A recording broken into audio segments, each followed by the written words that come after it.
चर्चा प्रारंभ होत है, सुनो साथ चित दे। भजो राज श्यामा श्री प्राणनाथ, सखी जीवन हमारोए। श्री महामति कहे साथ जी, भया चर्चा का बखत। अब तुम सुनियो चित दे, लाल आगे आए बैठे न तखत। लाल आगे आए बैठे न तखत।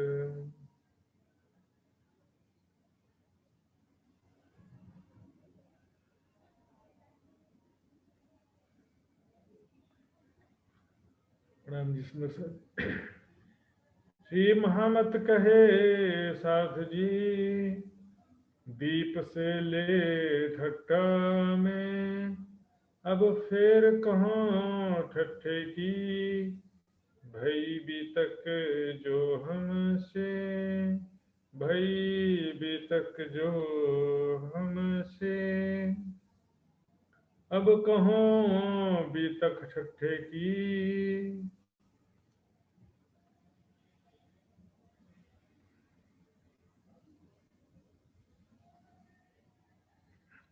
प्रणाम जी सुंदर साथ जी। अब कहो बीतक ठट्ठे की। व्यापार ब्रह्मक्षरती धाम के धनी इस बीतक साहब ग्रंथ के अंतर्गत लालदास जी के तन के माध्यम से अभी 5वें दिन की लीला की हकीकत बयान कर रहे हैं।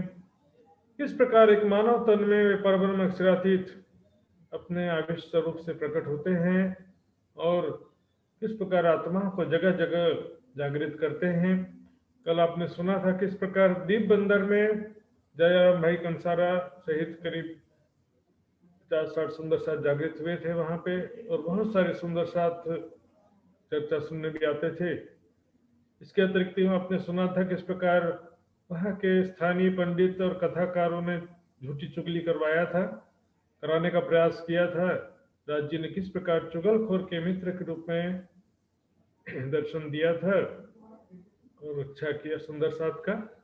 इसके अलावा जो मुख्य घटना बना वहां पर अरबी लुटेरे, अरब से जो लुटेरे आए थे, समुद्री रास्ते से आए जहाज में बैठ करके और द्वीप बंदर में आकर के लूटपाट करके और बहुत सारे प्रजा को बंदी बना करके जहाज में बिठा करके अरब ले गए। तो वो उस उनके चपेट में श्री बाईजू राज सहित कुछ सुंदर साध भी आ गए। तब ये कारण कारज बना श्री प्राणनाथ जी के निकलने का। तो दीप बंदर से लेकर के हमने देखा किस प्रकार नवी पोरबंदर पाटन होते हुए कच्छ नली होते हुए ठट्ठा नगर पहुंचते हैं। ठट्ठा नगर की वितक आगे सुनेंगे। अब कहो वितक ठट्ठे की, याद करो मोमिन। अब ठट्ठा नगर की वितक कह रहे हैं, उसको याद करिए सुंदर साथ जी किस प्रकार वहां पर सुंदर साथ की जागनी हुई, कितना कष्ट उठाना भी पड़ा। जो दिखाया खेल तुमको बीच जिमी नासुत सुभान, जो धाम धनी ने आपको माया का खेल दिखाया, नासुत मृत्यु लोक में ला करके हमको ये माया का खेल दिखाया है। श्री जी आए ठट्ठे में, रहे दिन 10 बार। श्री जी ठट्ठा में आए और करीब करीब 10-12 दिन रहे उस समय, और फिर यहाँ से एक्चुअल में अरब जाने के लिए निकले थे। तो फिर लाठी बंदर आए हुए इत होशियार, यहाँ से अब लाठी बंदर। क्योंकि लाठी बंदर क्या है, बंदरगाह मैंने कल दिखाया था सुंदर सर जी, और नक्शा में आपको फिर से दिखाता हूँ।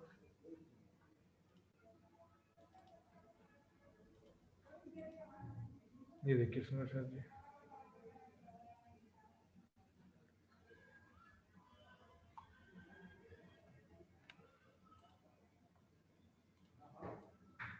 यहाँ से ये ठट्टा नगर आगे पाकिस्तान में भी ठट्टा नगर, जैसे उमरकोट पाकिस्तान में था, जैसे पाकिस्तान में अभी आ गया है, उसी तरह ठट्टा नगर भी अभी पाकिस्तान में आ गया। वहां से ये लाठी बंदर बंदरगाह है ये।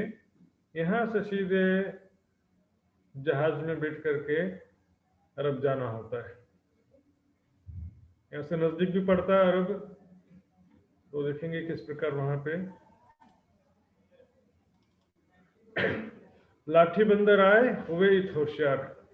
वहां से अरब जाने के लिए तैयारी कर लेते हैं। विश्वनाथ भट्ट मिले आए देवी के दुकान। वहां पर लाठी बंदर में विश्वनाथ भट्ट जी मिले, जो कि दुकान में आए थे। उन अदर बड़ों की थी ऊपर की पहचान। उन्होंने ऊपरी पहचान से उनका थोड़ा सम्मान किया। ऊपरी पहचान क्या कि एक संत है, महात्मा है, ज्ञानी है, ये ऊपरी पहचान है। अंदर की पहचान क्या है? तो स्वयं धामधनी अक्षराती उनके तन में विराजमान है। यहाँ से चढ़े नाव में। अब यहाँ से नाव में जहाज में बैठ तो गए अरब जाने के लिए। अरब का यात्रा कितने दिन का है? 40 दिन का। सुंदर साथ जी 17 दिन लगा तूफान। 17 दिन तक आगे बढ़ते रहे। उसके बाद तूफान आ गया, समुद्री तूफान। समुद्र का जो तूफान होता है वो उसका कोई भरोसा नहीं रहता है। आज भी देखते हैं समुद्र में बहुत सारे हादसे होते रहते हैं। तूफान की वजह से वापस लौटना पड़ा। और जहाज फिर आई, जो था हुक्म सुभान, वो जहाज वापस आ गया जैसा धामधनी का हुक्म था। ठट्टा नगर में अभी सुंदर साहब की जागनी लिखी थी, वो नहीं हुई थी, इसलिए तूफान की वजह से जहाज लौट करके वापस आ गया। वापस लाठी बंदर होते हुए ठट्टा नगर पहुंच जाते हैं।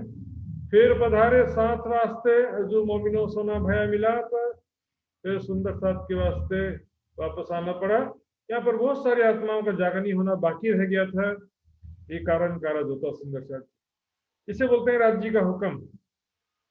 जो आप काम करना चाह रहे थे, आगे कभी कभी वो काम नहीं होता है, तो समझ जाना कि राज्य का हुक्म अभी नहीं है। लेकिन प्रयास ही ना करें और पहले से ही ना करें तो ये फिर तो हुक्म के सिर्फ दोस्त दे बैठ न सके मोमिन वाली बात है। तो नाव जो है आगे नहीं जा सकी, वापस आ गए। ये समझे राज्य का हुक्म है। फिर लाठी से ठट्टे आए, नाथा जोशी मिला था, वापस लाठी बंदर से लौट करके ठट्ठा नगर आ जाते हैं। नाथा जोशी से वहां पर मुलाकात होता है। शीघ्रता से दौड़ते हुए नाथा जोशी आते हैं स्वागत करने के लिए। बहुत अच्छा हुआ धामधनी, प्राणनाथ जी अच्छा हो गया, हमको भी कुछ आना आपका लाभ मिल जाएगा। ये तो आपको तो कुछ लाभ ही नहीं मिला था। बंधन से मुलाकात भाई, उन अपने घरों को धराए। बंधन भाई वो भी अपने घर में ले जाते हैं और धामधनी की सेवा करते हैं। फिर जिंदादास मिले, सुनी चर्चा बाई ठाकुरी, जिंदादास जी और उनकी पत्नी ठाकुरी बाई, इन्होंने भी मिलते हैं। उन्होंने सुना जैसे ही प्राणनाथ जी से संपर्क करते हैं, आते हैं उनके चरणों में प्रणाम करके।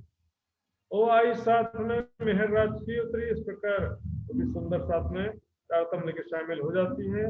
धामधनी की मेहर की बात है सुंदर साथ जी, बहुत बड़ी कृपा की बात है कि निजानंद ज्ञान प्राप्त होना, निजानंद संप्रदाय में शामिल होना। तब होने लगी चर्चा, बड़ो आनंद भयो साथ है। और वहां पर नाथा जोशी जी के घर पर वाणी चर्चा होने लगती। नाथा जोशी के घर में वाणी चर्चा होने लगती है। जाके धनिया पकड़े आते, जिसके स्वयं धामधनी हाथ पकड़ करके उसको ज्ञान सुनाना चाहते हैं वही सुन पाता है। सुंदर साहब जी हर किसी के बस की बात नहीं है। आज भी हम देख रहे हैं इतना ऑनलाइन चल रहा, सत्संग जगह जगह चल रहे हैं।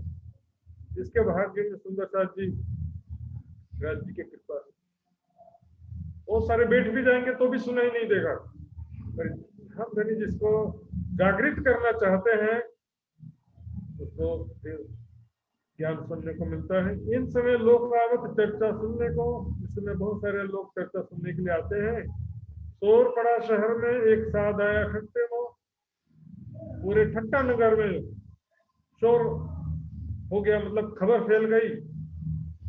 सबको खबर पता चल गया कि एक बहुत ही पहुंचे हुए साधु संत कोई आए हुए हैं, बहुत ही ज्ञानी संत आए हुए हैं ठट्टा नगर में, और बहुत ही कुछ नया अलौकिक दिव्य ज्ञान चर्चा करते हैं।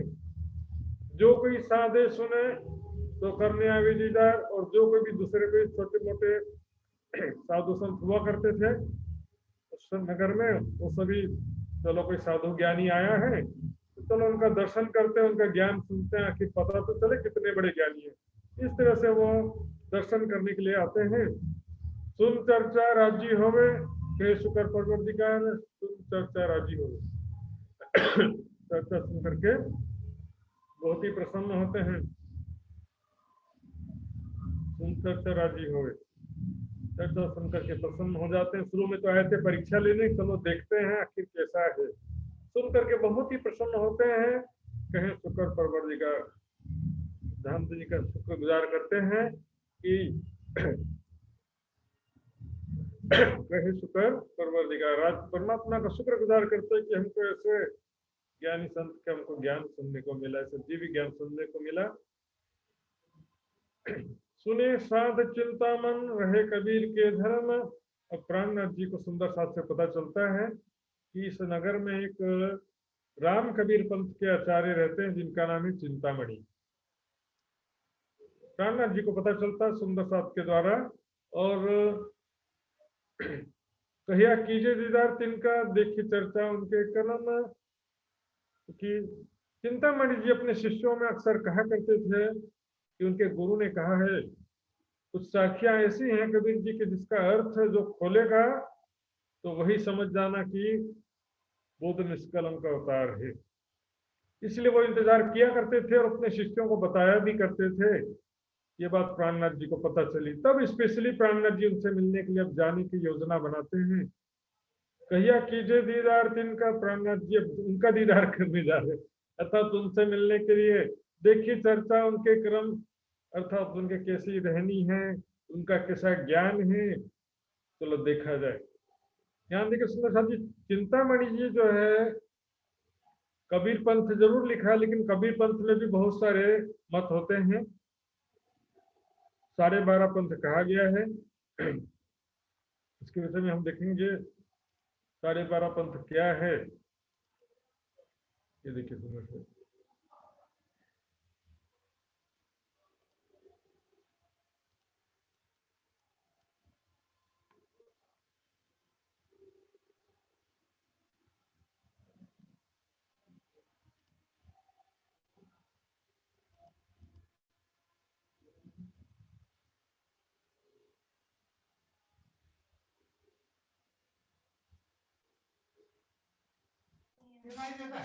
ये देखिए लल्लू भट्ट जी की वितक में इसका विस्तृत वर्णन आया है।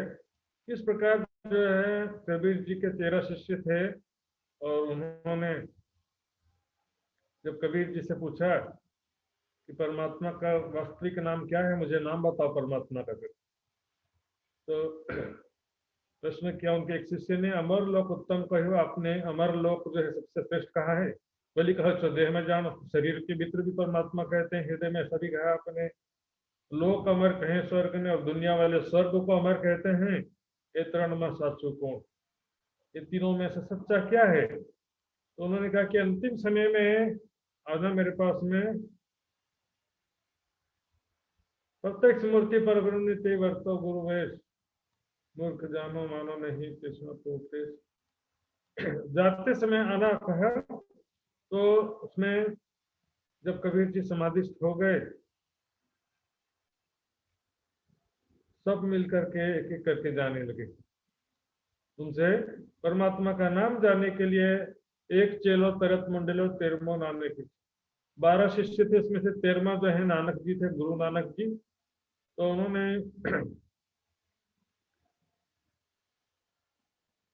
ते ત્યાં જઈને જ્યાં जुए तो साहेबे छोड़ियो दे। पहला शिष्य अंदर गया तो क्या देखा कि कबीर जी तो देह त्याग कर चुके हैं। तो फिर साचू कही तो सर्वे कैसे, कृपा बिना खेम कहे। बोलते हैं कि सर यदि मैं बाहर जाके सबको सही बात बता दूंगा कि कबीर जी ने नाम बताए बिना ही शरीर छोड़ दिया, तो सब कहेंगे कि भी तुम्हारी तो कृपा नहीं थी इसलिए तुमको कहाँ से बताएंगे, तुम योग्य नहीं थे इसलिए तुमको नहीं बताया। इसलिए उसने क्या कपट करी तेने कही, कपट कर दिए। क्या कहा कि मुझने की थी बात, सत कबीर संभाणी एक गुरु निभारे बात। झूठ कहता, बाहर आके कहता कि कबीर जी ने मुझे कहा है कि सत कबीर है। परमात्मा का नाम क्या है, सत कबीर, ऐसा उनके गुरु ने कहा था। फिर दूसरा अंदर जाता, बीजो उठी अंदर गयो, तो उसमें देखा कि उसने भी देखा कि शरीर छोड़ चुके हैं, तो उसने भी फिर आकर के बाहर आकर के झूठ बोला और कहा कि देखिए लल्लू भट्ट की वेतक में ऐसा है, तेने कहियो कपट करी दास कबीर नो भास। उसमें क्या है, परमात्मा का नाम दास कबीर है, फिर तीसरा राम कबीर है, फिर चौथा है अनाथ कबीर। इस तरह से सब ने जो है अलग अलग नाम जो है अपना बताया। लास्ट में गुरु नानक जी जब गए, गुरु नानक जी सबसे लास्ट में गए, उन्होंने देखा तो शरीर छोड़ चुके थे, तो उन्होंने सच सच बता दिया। तो उनको क्या कहा, अर्धो धर्म इन्हें कहो, आधा पंथ कहा गुरु नानक जी का, नानक नारी रे, गुरु नानक जी का आधा पंथ, इन्हें 12.5 पंथ हो गया। इस प्रकार 12 शिष्यों के 12 पंथ और 13वें शिष्य का आधा पंथ हो गया। इस प्रकार सुंदर शाह जी ये 12.5 पंथ किस प्रकार हो गए कबीर जी के, उसमें से चिंतामणि जी राम कबीर पंथ के आचार्य थे, इसलिए हम देखेंगे वो कबीर जी को आधा भक्त कह देते हैं गलती से। घर हो गए उनके 300 करीब मुलाकात, जब उनके घर पर गए और चिंतामणि जी से मुलाकात किया, श्री प्राणनाथ जी खूब सुंदर साथ जाते हैं उनसे मुलाकात करने के लिए। देखे थी पाया सुख वह करने लगा बात, देखते ही चिंतामणि जी को भी सुख उत्पन्न हुआ। प्राणनाथ जी उनके जब घर पर गए, उनको देख करके चिंतामणि जी को भी आनंद हुआ, क्योंकि चिंतामणि जी अब तक अपने संस्कार के अनुसार ये जितना ज्ञान प्राप्त हो सकता उसके अनुसार वो लगे हुए थे भक्ति मार्ग में। लेकिन अब प्राणनाथ जी की तो खोज थी ही, उनको बुद्ध निष्कलंक स्वरूप की खोज तलाश उनको थी। वह करने लगा बातचीत करने लगे, कहाँ से आए तुम, चर्चा करो हमसे के साथ, आप कहाँ से आए हो, चर्चा करो हमसे, कि तुम हमको सुनाओ जो कुछ ज्यादा आवे तुमको, या तो आप ज्यादा ज्ञान जानते हो तो आप मुझे सुनाओ, मैं सुनने के लिए तैयार हूं। ये होता सुंदर साथ जी, ज्ञानी सो ज्ञानी मिले होवे ज्ञान की लूट, ज्ञानी सो अज्ञानी मिले होवे माथा खूट। माथा खूट मतलब दिमाग खराब होना होता है। समझदार व्यक्ति ज्ञान की लूट हो जाता है। जो कुछ तुमको ज्यादा है, ज्यादा ज्ञान हो तो आप सुनाओ, जो देने आए हो तो देओ, ज्ञान सुनाने आए हो तो सुनाइए, लेने आए हो तो दे रहे हम, यदि ज्ञान सुनने के लिए आए हो तो मैं सुनाता हूँ। क्योंकि एक दूसरे से अपरिचित है, अभी चिंतामणि जी प्राणनाथ जी को जानते नहीं है, इसलिए शुरुआत में ऐसे औपचारिक रूप से कह रहे हैं, तुम सुनो हम कहें जो होए चर्चा आत्म। इस प्रकार कोई भी कहे कोई भी सुने, आत्मा को आनंद मिलना चाहिए, ब्रह्म ज्ञान की चर्चा होना चाहिए। सत्संग सबसे इम्पोर्टेंट है, कौन कह रहा है कौन सुन रहा है महत्वपूर्ण नहीं है, कहने वाले का भी आनंद होता है, सुनने वाले को भी आनंद होता है।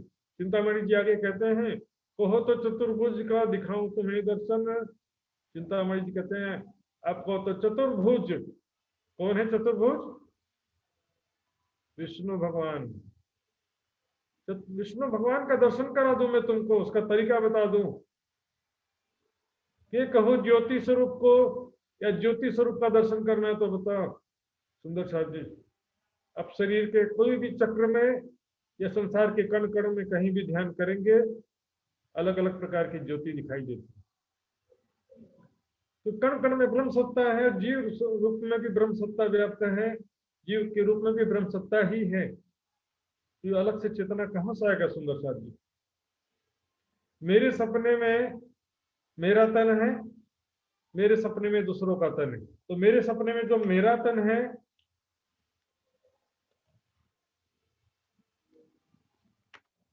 मेरे सपने में जो मेरा तन है वो भी तो मेरे चित्त की चेतना से चल रहा है, और मेरे सपने में दूसरों का तन है वो भी मेरे ही चित्त की चेतना से चल रहा है। मेरी ही चित्त की चेतना शक्ति से तो दूसरों का तन चल रहा है, उनके लिए कोई अलग से तो नहीं आ रहा है। और संसार के जो सपने के कण कण में भी जो कुछ दृश्य बन रहा है दिख रहा है, वो भी मेरी ही चित्त की चेतना शक्ति से बन रहा है, दिख रहा है। उसमें जी ज्योति स्वरूप को लोग जो क्या बहुत बड़ा समझ लेते हैं, या में ब्रह्म सत्ता न होती तो अधिकिन रहने न पावे, कि शेख साइब सहस्त्र फन सहस्त्र हजार फन वाले शेषनाग, हजार फन वाले शेषनाग के ऊपर जो शयन कर रहे हैं नारायण भगवान, उनका दर्शन करा देता हूं। कि झिलमिल अनहद ये सब दिखावे हम, या तो झिलमिल अनहद ध्वनि, झिलमिल प्रकाश और अनहद ध्वनि का हम आपको अनुभव करा देते हैं।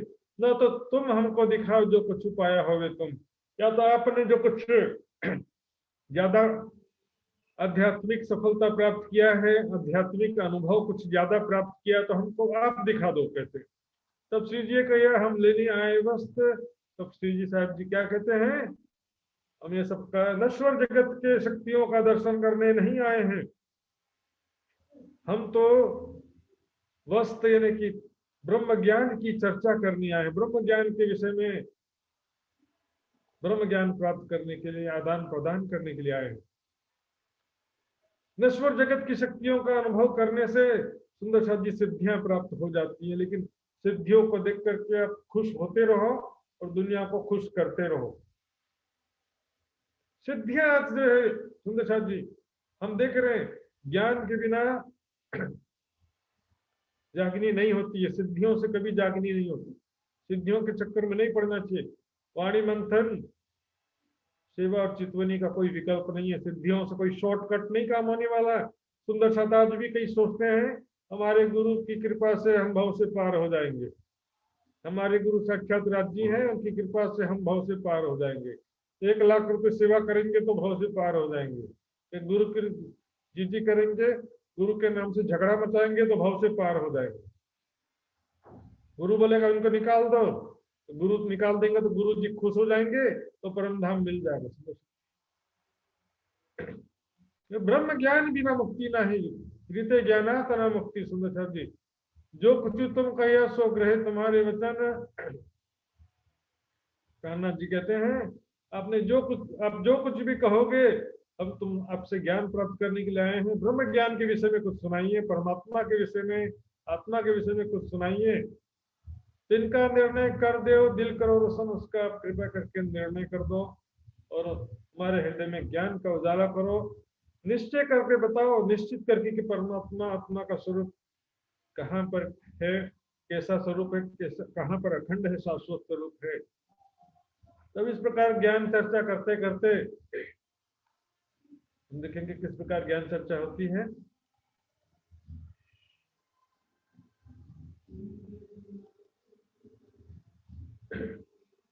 कबीर जी की बहुत सारी साखियां सुंदर साथ जी दिखते हैं यहाँ पे। पिंड में होता तो मरता ना कोई, ब्रह्मांड में होता तो देखता सब कोई। पिंड ब्रह्मांड दो से न्यारा कहे कबीर सोई, साईं हमारा। कबीर जी ने बहुत सारी बातें कही है। शरीर में होता तो मरता ना कोई, परमात्मा यदि सबके अंदर शरीर में होता तो कोई भी नहीं मरता, तो दुख नहीं होता, विकार नहीं होता उसके अंदर, अज्ञानता नहीं होती। ब्रह्मांड में होता तो देखता सब कोई। संसार के कण कण में यदि परमात्मा होता तो संसार के कण कण में परमात्मा के लक्षण तो दिखने चाहिए ना। परमात्मा का लक्षण क्या है? सच्चिदानंद। लोहे के अंदर अग्नि आता है तो लोहे में अग्नि का गुण आ जाता है कि नहीं आ जाता है? लोहे को हाथ लगाएंगे तो हाथ जल जाएगा। उसी प्रकार संसार के कण कण में तो सच्चिदानंद परब्रह्म है, तो कण कण में दिखना तो चाहिए। पिंड ब्रह्मांड दो से न्यारा कहे कबीर सोई, साईं हमारा। पिंड ब्रह्मांड से दोनों से परे वो हमारा परमात्मा। कबीर जी ने कहा है एक साधे सब सदे, सब साधे सब जाए। एक परमात्मा की उपासना करो, सबकी उपासना हो जाती है। सब साधे सब जाए, सबकी उपासना करनी जाएंगे, कोई भी कामना है सब जाए। लोग सोचते हैं सबको खुश कर दो, सबको खुश करो सोचते हैं, लास्ट में कोई भी खुश नहीं होता है। सबकी पूजा करने से सब खुश नहीं होते हैं, एक परमात्मा की पूजा करने से सब खुश होते हैं। अक्षर लोक के ऊपर अक्षरातीत अनूप, निरखंश कोतवल करें दर्शन युगल स्वरूप। कह दिया अक्षर लोक के ऊपर अक्षरातीत क्या सुंदर स्वरूप है, जिसे वहां पर निरखंश कोतवल करें दर्शन युगल स्वरूप। वहां पर परब्रह्म अक्षरातीत के साथ में युगल स्वरूप जो है राजश्यामल जी का युगल स्वरूप का दर्शन करती वहां की आत्माएं जिनको परमहंस कहा गया है, और अक्षर ब्रह्म भी नित्य प्रति दर्शन करने के लिए आते हैं युगल स्वरूप। अब मैंने एक सज्जन से पूछा, धर्म प्रेमी सज्जन से, युगल स्वरूप का क्या मतलब है? कबीर जी ने कहा युगल स्वरूप, तो देखिए लाल बिंदी और काला बिंदी लाल बिंदी और काला बिंदी कैसे युगल स्वरूप हो सकता है? कुछ तो विचार करिए। मैंने उनको समझाया, लेकिन फिर मान गए थे। जा घर में अबला बसे वह प्रेम के पुर, दास कबीरा यूं कहे वह घर मुझसे, जहां पर प्रेम का पुर चलता वहां पर प्रेम और आनंद की लीलाएं हैं। अबला कहा गया ब्रह्म आत्माओं को, सखियों को। इसको गुरु नानक जी ने सुहागनी कहा, नानक धन सुहागनी जिंदा साहेब नाल प्यार, दास कबीरा यूं कहे वह घर मुझसे दूर। हद हद सब कोई गया बेहद गया न कोई, हद बेहद के बीच में रहा कबीरा सोए, हद चले सो मानवी बेहद चले सो साथ, हद बेहद दोनों सजिता को मतो आगाज। सुंदर शाह जी से बहुत सारी साखियां हैं, बहुत सारी साखियां आज के समय में कबीर जी की वाणी में नहीं मिलती है, लेकिन बीजानंद संप्रदाय के प्राचीन साहित्यों में वो कबीर जी के नाम से वो साखियां मिलती हैं। हो सकता है आजकल हर एक पब्लिकेशन में बहुत सारे मॉडिफिकेशन कर दिए जाते हैं, इसलिए उसके बारे में हम कुछ नहीं कह सकते। अब यहाँ पर क्योंकि चिंतामणि जी राम कबीर पंथ के आचार्य थे, एक कमाल की साखी पर चर्चा हुई, जो एक कमाल जो कबीर जी के पुत्र कहते हैं, कई लोग कहते हैं कि गोद लिए हुए पुत्र थे, उनके साखी पर चर्चा हुई, डिस्कशन हुआ। जोश में शिव जी कहिया तब पाया चितमरो, शिव जी साहब जी जोश में उनको फटकार लगाते। चिंतामणि जी को हुआ क्या था देखिए, कहिया कौड़ी थे हीरा भया, हीरा थे भया लाल, आधा भक्त कबीर है पूरा भक्त कमाल। चिंतामणि जी कहते हैं कि कबीर आधा भक्त है और उनका बेटा पूरा भक्त है, कमाल है। रानवत जी कहते हैं तुम क्या जानो कबीर, तब श्री जी कहिए तुम क्या जानो कबीर, तुम तो आधा भक्त, इनको कहिए दुर्चित नहीं तुम धीर। कबीर जी को आधा भक्त कहते हो, कबीर पंथ के आचार्य तुम हो कि मैं हूं? तुम्हारे हृदय में धैर्य नहीं है, समझदारी नहीं। ये प्रसंग क्या था सुंदर साथ जी? ये प्रसंग लल्लू भट्ट की वितक में आता है और इसमें हम देखेंगे, लेकिन मैं आपको बता दूंगा गुजराती की चौपाइयां पढ़ने में काफी समय लग जाता है। यहाँ पर सारा वर्णन किया हुआ है।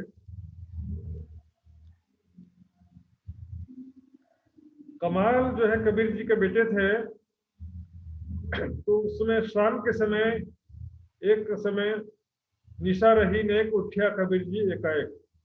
रात का समय था, कबीर शाम का समय था, कबीर जी उठे और गया नहवाने, गंगा जी में नहाने के लिए चले गए। तब वहां से कमाल जो उनके पुत्र थे, उनका मित्र था एक राजकुमार, और राजकुमार घोड़े पर बैठ करके कमाल के घर आया और वहां पर देखा कि मेरे दोस्त, कमाल का घर से झोपड़ी में रहता मेरा दोस्त, तो उसको बड़ा दुख हुआ। तो उसी समय वहां पर क्या देखा, कतार एक पण उठज आठ, आठ ऊंट, आठ ऊंट लाइन से आ रहे थे, और उसमें क्या था, ते ऊपर अशरफी भरी, अशरफियां भरी हुई थी, सोने के मोहरे भरे हुए थे। तो उसमें राजकुमार ने कहा ये कहाँ ले जा रहे हो? बोला राज खजाने में डालने के लिए ले जा रहा हूँ, राजकोष में जमा करने के लिए ले जा रहा हूँ। तो वो कहता कि 8 ऊंट अशरफी भरी ते पर साल में डगलो करी। कबीर जी के घर के सामने पूरे बोरे 8 अशरफियों से भरे हुए बोरे पूरा उधर उतरवा दिया। अब कमाल तो बहुत खुश हो गए। स्नान करीने आ गया कबीर, जब शाम को कबीर जी आए स्नान करके, तब क्या देखा, देखी माया मन दुख थयो, देख करके माया, अपने घर में इतना सारा माया देख करके मन बहुत दुखी हो गया। क्रोध करी कमाल ने, क्रोध बहुत गुस्सा हुए, कमाल को बहुत डांटा, इस घर में या तो कबीर रहेगा या तो माया रहेगा। तब इतना डांट फटकार करने के कारण सुंदर जी कमाल ने जो है सारा वो असरफियों का खजाना घर से बाहर फेंका।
प्यारे सुंदर जी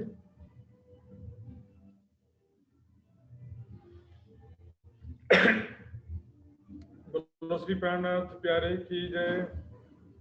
क्षमा चाहूंगा, नेट प्रॉब्लम हो गया था। तो जब लोगों ने खजाना घर में रखते हुए नहीं देखा, निकालते हुए देखा, तो उन्होंने क्या कमाल को पूरा भक्त समझ लिया। इसका मतलब क्या, कोड़ी थे हीरा भया। पहले एकदम गरीब थे, कंगाल थे, फूटी कोड़ी नहीं थी, हीरा यानी धनवान हो गए, गरीब से धनवान हो गए, और धनवान होने के बाद हीरा से भया लाल। धनवान होने के बाद में बहुत प्रसन्न हो गए कमाल जी। आधा भक्त कबीर, पूरा भक्त कमाल। लोगों ने कहा, कई लोग ऐसा भी अर्थ करते हैं कि कबीर जी माया के आधे भक्त हैं, लेकिन ये कथन भी ठीक नहीं होता, क्योंकि कबीर जी को माया का आधा भक्त कहना भी ठीक नहीं है। ये साखी कबीर जी की है ही नहीं सुंदर साथ जी। ये दूसरे तीसरे पर्सन में, सेकंड थर्ड पर्सन में लिखा है इसको। उन्होंने ऐसा समझा कि कबीर जो है वो भक्ति का ऊपर से दिखावा करते हैं, अंदर पैसा रखे हुए थे। कमाल जी जब पैसा सारा फेंक रहे हैं, वापस भक्त वही है। तब यही प्राणनाथ जी कहते, तुम इनको आधा भक्त इनको कहिए, जो चित्त नहीं तुम धीर, तो आपके हृदय में समझदारी नहीं है। कहा मजल कबीर की केती अकल कमाल, कहा सुंदर साथ जी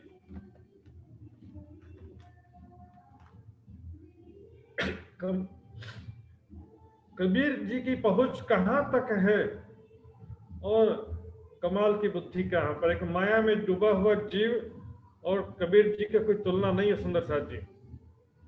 तोल देखो दोनों को, इनका कैसा हाथ, दोनों की तुलना कर लो, कोई तुलना ही नहीं है सुंदर साथ जी। तो उनको कहते हैं, आप कैसे, आप तो कबीर पंथ के चारे कहलाते हैं और आप ऐसी बात कर रहे हो। कोई बाहरी व्यक्ति बोले तो समझ में आता है, बिन पहचाने बोले तो नहीं तुम में सराफ, आप में परख नहीं है, समझदारी नहीं है। सराफ कहते हैं जो सोना चांदी आखिर की परख करता है, जोहरी का गुण नहीं है तुम्हें। कहा कबीर, कहा कमाल, विचार देखो, आप विचार करके देखो। एक कबीर का कीर्तन सुनाई दिया तब, तो प्राणनाथ जी ने एक कबीर का कीर्तन, कबीर जी के एक भजन सुनाया उनको। तब चिंतामणि ने कहा, देखो शब्द निकस्या। अब वो उसका रहस्य सुन करके, नीचे ये जो कीर्तन है कबीर जी का, उसका अर्थ सुनने के बाद चिंतामणि कहते हैं अपने शिष्यों से, जो मैंने कहा था वो शख्स आ गया। क्योंकि चिंतामणि जी पहले से ही कहा करते थे कि कबीर जी के साखियों के गुण रहस्य जो स्पष्ट करेगा वो समय आ गया है।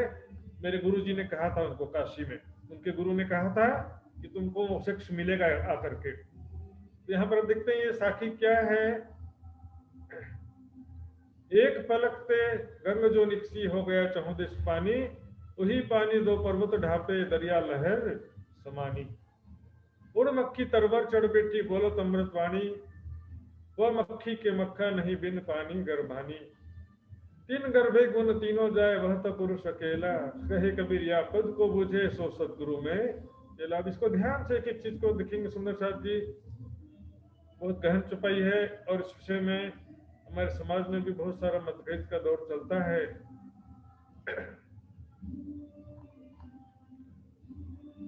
इसमें कोई बड़ी बात नहीं सुंदर साहब जी, क्योंकि ये साखी वितक में लिखी है, दूसरे वितकों में भी ये साखी लिखी है, लेकिन इसका अर्थ जो है किसी भी वितक में नहीं बताया है, इसलिए सभी अपना थोड़ा थोड़ा अनुमान से करते हैं। सबका लक्ष्य एक ही है।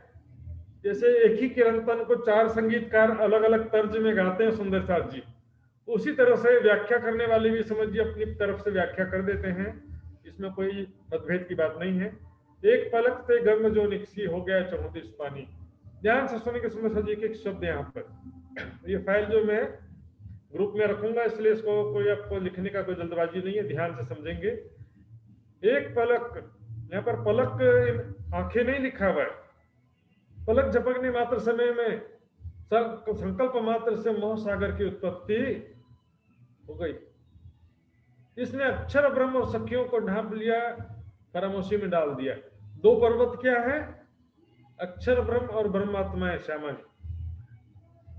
सतंग अक्षर ब्रह्म और आनंदंग श्यामा जी सखियों को उन्होंने खामोशी में डाल दिया। उस पानी ने पर्वत को ढांप लिया, इन्हें खामोशी में डाल दिया। तो पानी तो वही होगा ना भी जो माया, ये तो मोह सागर ही तो वो जल है, मोह जल, जिसने अक्षर ब्रह्म को खामोशी में डाला है। तो वही पानी जो क्या है, गंगा तो वही है ना, गंगा का पानी थोड़ी है ये खामोशी रूपी मोह सागर रूपी जल है, मोह सागर का जल है। दरिया लहर समानी, दरिया लहर समाई नहीं है सुंदर साहब जी, देखेंगे समाई शब्द नहीं लिखा, समानी मतलब समान होता है। हम देखेंगे पांव पलक का नहीं भरोसा तो भी सज्जन को ना दे। पलक का मतलब पलकों से नहीं है, यदि होगा भी तो नेत्रों के इशारे कह सकते थे, लेकिन यहाँ पलक लिखा है। तो पांव पलक के ने एक पलक या पांव पलक से क्या मतलब है? एक पलक झपकने मात्र समय में, या पांव पलक मतलब होता है चौथाई पलक झपकने मात्र समय में। यहाँ पर के समान का मतलब क्या? छल को छल न लागी ओ लहरी ओ जल। यहाँ पर सर्वत्र माया ही माया, सागर लहरों के समान समस्त जीव भी माया के ही स्वरूप हैं। चारों तरफ माया ही माया हो गया। इसको कहते हैं दरिया लहर समाने। दरिया है ना सागर, सागर लहर समाने। सागर से लहरें उठती हैं, नहर की बात नहीं है, लहर की बात है सुंदर साहब जी। नहर या नदी जाकर के सागर में समाती है उसकी बात नहीं है। यहाँ पर लहर, लहर तो सागर से लहर उठते हैं, समाते रहते, उठते समाते रहते हैं। चल को छल न लागी और लहरी और जल।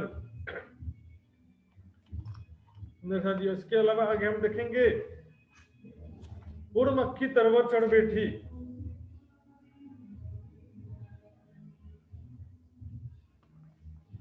बोलत अमृतवाणी। अब यहां पर देखिए अमृतवाणी, समस्त धर्म ग्रंथों में परमात्मा से संबंधित जो बातें लिखी हैं सुंदर साहब जी, वो भी किससे लिखा गया है? धनधनी के जो सावे शक्ति से द्वारा लिखवाया गया है। उसमें कोई लंबा समय नहीं लगता है, मतलब पूर्ण ग्रंथ, पूरा का पूरा कोई ग्रंथ ही आवश्यकता से लिखा है ऐसा नहीं है सुंदर साहब। बीच बीच में थोड़े प्रमाण लिखवा करके तो शक्ति चली जाती है, वो भी आवश्यकता अनुसार आंशिक मात्रा में जो सावेश की शक्ति आती है तो उसी को कहा जा रहा है। उड़ मक्खी तरवर चढ़ बैठी, संसार रूपी वृक्ष में तो परब्रह्म के जो सावेश की शक्ति आकर के बोलत अमृतवाणी, समस्त धर्म ग्रंथों में परमात्मा से संबंधित संदेश लिखवाया। और यहाँ पर 28वें कलयुग के अंत में ब्रह्मवाणी का भी अवतरण हो रहा है। वो मक्खी के मक्खा नहीं, बिन पानी गर्भानी, तीन गर्भे गुण तीनों जय वह तो पुरुष बले। जो शक्ति के अंश रूप ब्रह्म सत्ता रूपी गर्भ से तीनों गुणों की उत्पत्ति होती है। क्योंकि जोश की शक्ति भी जो है अवेश शक्ति को होता है, जोश की को ये सत्ता का स्वरूप है, और माया जो ब्रह्म सत्ता वो भी सत्ता का स्वरूप है। ब्रह्म सत्ता के की बहुत डाल्यूट है, जैसे समझिए नरेंद्र मोदी दिल्ली में बैठे हैं, कण कण में उसका शासन सत्ता है, उनके अधिकारी है, कर्मचारी है, उनके आदेश पे काम करने वाले अधिकारी हैं, उनको समझो ब्रह्म सत्ता समझो। और नरेंद्र मोदी जो है उनका स्वयं आ जाए तो समझो कि जो साविश की शक्ति। मैंने कल परसों बताया था गीता का कथन, जब अर्जुन जी कृष्ण जी के पास में जाते हैं कि मुझे दोबारा भागवत का ज्ञान सुनाइए, तो क्या हुआ? दोबारा भागवत का ज्ञान सुनाने से इनकार कर दिया सुंदर साहब जी। लेकिन मैं नहीं कह सकता वो, क्योंकि मैंने नहीं कहा था वो ज्ञान, स्वयं परम ही ब्रह्म कथितम योग युक्तेन तन्मया, पर ब्रह्म के द्वारा ज्ञान मैंने कहा था।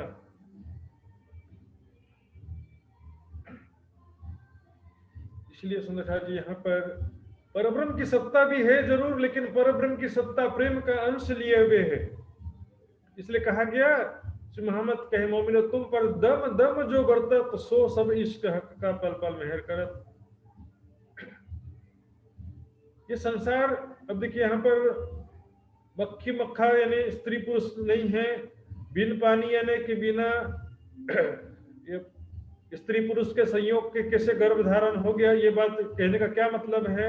ये शास्त्रों की भाषा है सुंदर साहब जी, शास्त्रों की भाषा में ऐसा कहा जाता है। हम देखेंगे वाणी में भी इसलिए कहा गया, जगत जनिता जोगनी से कहावत बाल कुमार। माया को क्या कहते हैं?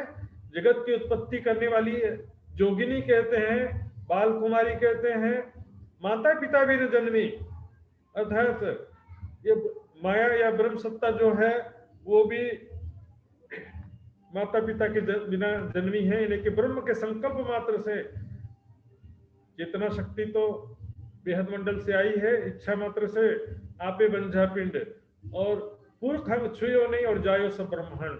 ये ग्रंथों की भाषा, शास्त्रों की भाषा है, इसलिए यहां पर कह रहे कि माता पिता के बिना जन्मी है। बात क्या है कि परब्रह्म के हुक्म से ये संसार सारा उत्पन्न हुआ है, संकल्प मात्र से सारी सृष्टि की उत्पत्ति हो जाती है। कहे कबीर या पद को बुझे जो सदगुरु में, इस पद का जो अर्थ बताएगा तो वह सदगुरु है और मैं उसका चेला हूं। बोलो श्री प्राणनाथ प्यारे की। ये सुंदर जब फिर से एक बार देख लेंगे शॉर्ट में, पलक झपकने मात्र समय में संकल्प मात्र से, परब्रह्म के संकल्प मात्र से, अक्षर ब्रह्म फरामोशी में सुंदर साहब जी हर बार सृष्टि रचना अक्षर ब्रह्म के हुक्म से होती है, होती थी, इसलिए इस बार भी उसका उदाहरण दे दिया जाता, लेकिन इस बार राज्य के हुक्म से बना। ये माया छे अति बलवंती, उपनी छे मूल धनी थकी। संकल्प मात्र से हो गया चहुदिश पानी। कौन सा पानी? मोहजल, मोह सागर हो गया, और उसने मोह सागर में अक्षर ब्रह्म और सुंदर सा परमात्मा को फरामोशी में डाल दिया। यहाँ पर चारों तरफ पाया में पानी, लहर है सुंदर साथी, नहर या नदी नहीं है, नदी जाकर के समाती वैसा नहीं है, लहर सागर से ही उठती सागर में समाती। उस प्रकार माया से अनेक जीव उत्पन्न होते हैं और माया में लीन होते रहते हैं। और मक्खी तरवर चढ़ बैठी बोलत अमृतवाणी, परब्रह्म के जो सारे शक्ति से संसार के समस्त धर्म ग्रंथों में प्रमाण लिखवाया गया। और मक्खी के मक्खा नहीं बिन पानी गर्भानी, इस सृष्टि की रचना स्त्री पुरुष के मिलन के जैसे नहीं होता है, ब्रह्म के संकल्प मात्र से उत्पन्न होता है, इसलिए कहा गया मक्खी का मक्खा नहीं है। कल मैंने बताया था दुनिया मोहम्मद के नूर, मोहम्मद हक के नूर से कहा गया कि मोहम्मद साहब के अंदर परब्रह्म के जोश और इसकी शक्ति थी, और इसलिए कहते हैं जाहिरी बोलचाल की भाषा में कहते हैं कि मोहम्मद साहब के अंदर तो खुदा का नूर था, बोलते हैं इसलिए। और उसके जो है अंश रूप ब्रह्म सत्ता से तीनों गुणों की उत्पत्ति होती है। और यहाँ पर माया को जो है इस प्रकार मैंने बताया, माया जिससे उत्पन्न हुई है, ब्रह्म सत्ता जिससे उत्पन्न हुई है, उसको भी यहाँ पर माता पिता बिन जन्मी आपे बंझा पुरख अंग छुयो नहीं और जायो सुब्रमण्य, ग्रंथों की भाषा के अनुरूप का है। इसका मतलब है मात्र संकल्प मात्र से सृष्टि की रचना हो जाती। फर्स्ट जनरेशन, पहली सृष्टि सांकल्पिक सृष्टि होती है, उसके बाद सेकंड जनरेशन जो होता है वो मेथोनिक सृष्टि होती है। पहली सृष्टि हमेशा सांकल्पिक सृष्टि होती है, ठीक है, पहली सृष्टि हमेशा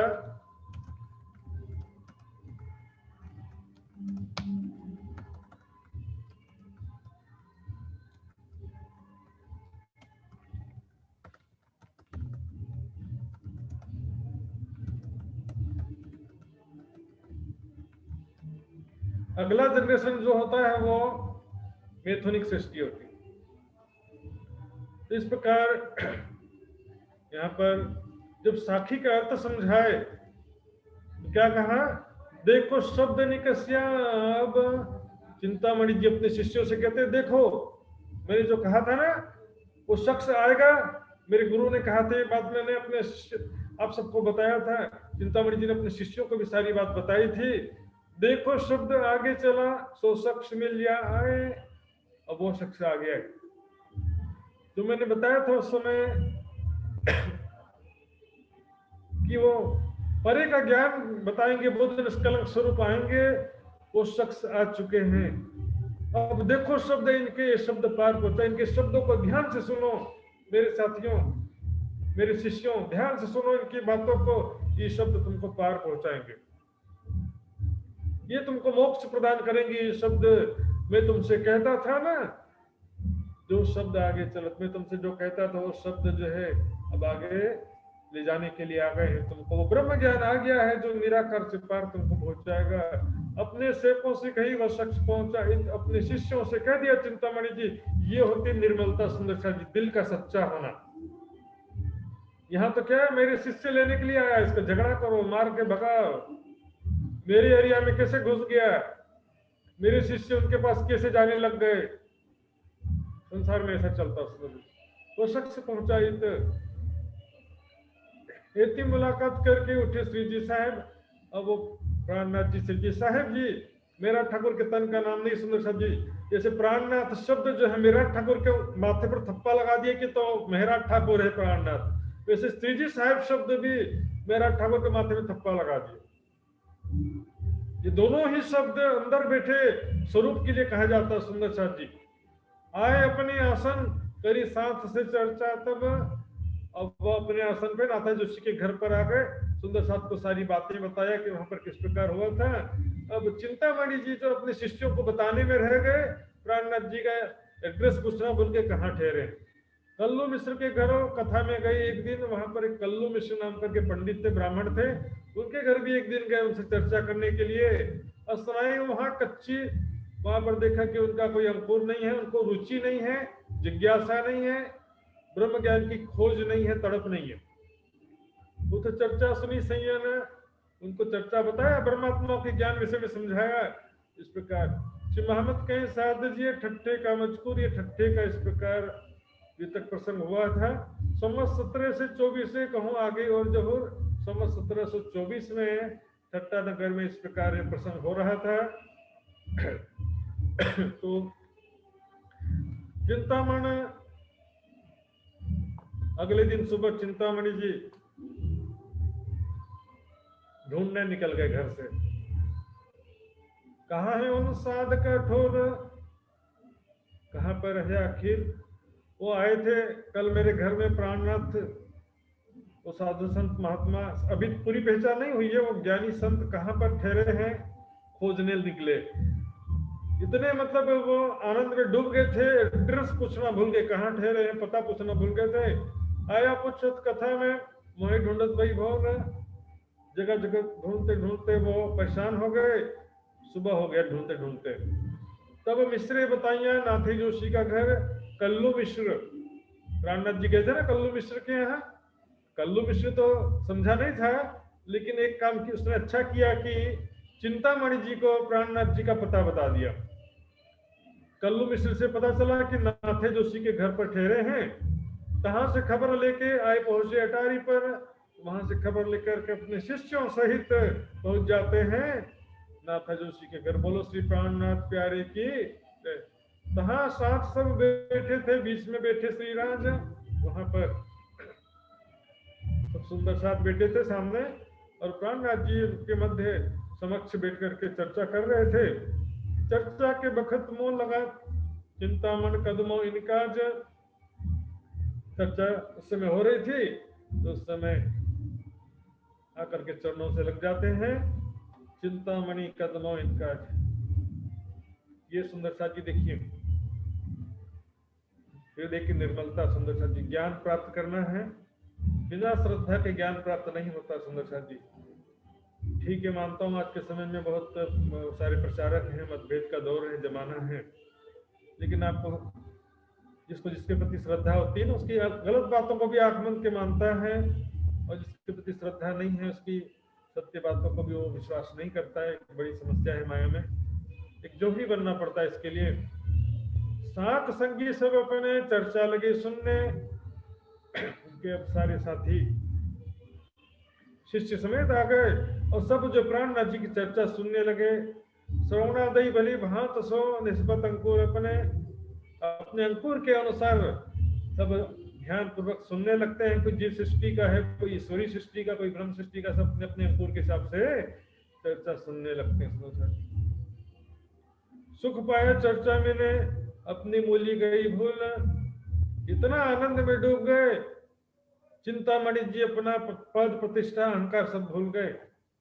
मैं इतना बड़ा आचार्य हूं, मेरे इतने सारे शिष्य हैं, सब भूल गया। चर्चा देखी अधिक असल अंकुर का मूल, इस प्रकार उन्होंने देखा कि ये तो ज्ञान की बहुत ही रहस्यमयी बातें हैं, और कबीर जी के साखियों के प्रमाण से बता रहे हैं असल अंकुर का मूल। ये असल अंकुर चिंतामणि जी के अंदर जो परम धाम की आत्मा थी उसका बल था। लेकिन अब हुआ क्या, इनके जो सेवक थे खलबल पड़ी तिन में। गुरु से ज्यादा शिष्यों को कई बार चिंता हो जाती है कि हमारे गुरु इतने बड़े आचार्य राम कबीर पंथ के आचार्य हैं, और वो एक दूसरे महात्मा के चरणों में क्यों जाते हैं। हमारे गुरु इतने बड़े आचार्य होकर दूसरे गुरु के चरणों में क्यों जाते हैं, दूसरे गुरु की चर्चा क्यों सुनती है। उनके शिष्यों में इस प्रकार से आपस में खलबल हो गया। फिर चित्त जो इनके इतने चर्चा सुनने से, और उनका चर्चा सुन करके धीरे धीरे उनका जो है चित्त जो भ्रमित हो गया था, डाउट शंका आ रहा था कि ये तो दूसरी बात कर रहे हैं, और गुरुजी ने आज तक हमको दूसरी बात बताया था, हाउ इज इट पॉसिबल। सुंदर साहब थोड़ा धैर्य करना पड़ता है, पेशेंस रखना पड़ता है सुंदर साहब जी। इस विषय में ध्यान देंगे सुंदर साहब जी। एक दृष्टांत आता है, एक राजा था और एक बहुत ही धनवान व्यक्ति था, और उसका इकलौता बेटा था। बहुत लाड प्यार से पाला था बच्चे को, इस कारण से बहुत बुरी आदतें आ गई, और वो धीरे धीरे पैसा कमाता तो नहीं था लेकिन खर्चा करने में लगा रहता था। लास्ट में घर का सारा पैसा खत्म कर दिया। पिताजी सोचते हैं कैसे सुधारूं मैं अपने बच्चे को, बड़ी समस्या होती माता पिता के सामने आज भी। तो अब पिताजी का अंतिम समय आ गया, देहांत का समय आ गया। पिताजी कहते हैं बच्चे को सुधारने के लिए कुछ तो करना पड़ेगा। उनके पास एक कांच का टुकड़ा बहुत सुंदर सा था, सुंदर आकृति का कांच ला करके बच्चे से कहते हैं बेटा ये बहुत ही कीमती हीरा है। ध्यान से समझिए, ये कांच का टुकड़ा जो उनको मालूम था, लेकिन बच्चे को क्या बताया, ये तो बहुत ही कीमती हीरा है। धैर्य मांगो, अच्छा ये हीरा हो, मुसीबत के समय में तुम इसका उपयोग करना, ये तुम्हारे काम आएगा।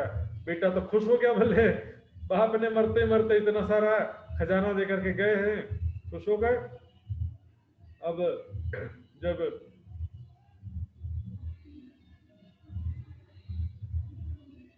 पिताजी तो मर गए, अब बेटा जो है जब पैसे की जरूरत पड़ी तो हीरा बेचने के लिए दुकान में गया। वो दुकानदार से क्या कहता है, ये बहुत ही कीमती हीरा है, मेरे पिता ने दिया था, बहुत कीमती हीरा है, इसका मुझे पैसा चाहिए। दुकानदार देखता है तो कांच का टुकड़ा है। सुंदर सा ध्यान समझिए, गुरु जी ने कह दिया कि बहुत ही बड़ा ज्ञान मैंने सुना दिया आपको, शिष्य भी समझ लिया कि मैंने बहुत बड़ा ज्ञान सुन लिया है। खाली मटका में, खाली बर्तन में पानी भरा जा सकता है, भरे हुए पानी में कैसे भरेंगे। और वो दुकानदार से पहले ही कह रहा है कि बहुत कीमती हीरा है। दुकानदार सोचता है इसको मैं सच बताऊंगा तो ये झगड़ा करेगा, तो क्या करता है, बहानाबाजी कर देता है, बहुत ही कीमती हीरा तो है लेकिन इतना पैसा मेरे पास नहीं है, इसके लिए पैसा मेरे पास नहीं है, तो ऐसा करो किसी बड़े जोहरी के पास में जाओ, तो दूसरे जोहरी के पास में जाता है, दूसरा जोहरी को बताता है, दूसरा जोहरी भी बेसी करता है, बहुत ही कीमती हीरा है लेकिन मेरे पास में इसका पैसा नहीं है। ऐसे करते करते जब थक गया, लास्ट में उनके पिता का एक मित्र था, वो भी अच्छा बड़ा जोहरी था, उसके पास पहुंचा तो उसने क्या कहा, बेटा हीरा तो बहुत कीमती है और पैसा तो मेरे पास भी नहीं है, लेकिन ऐसा करो तुम कहाँ भटकोगे, 1 महीना मेरे पास में रुको, 1 महीने में मैं पैसा इकट्ठा करके तुमको दे दूंगा, तब तक तुम भी सोना चांदी हीरे मोती को परखना सीख लेना। तुम भी सोचता है कहाँ घूम घूम कर थक गया हूं मैं, बैठे रहूंगा, खाने तो मिल ही जाएगा यहाँ पर, तो वहीं रुक जाता है। अपना हीरा जो है ताला लगा करके अपने पास रख लिया अच्छे से, जब पैसा मिलेगा तभी दूंगा। अब धीरे धीरे देखा चांदी कैसे परखते हैं, शुद्ध हीरा, हीरा सोना चांदी सब परख करना सीखने लगा।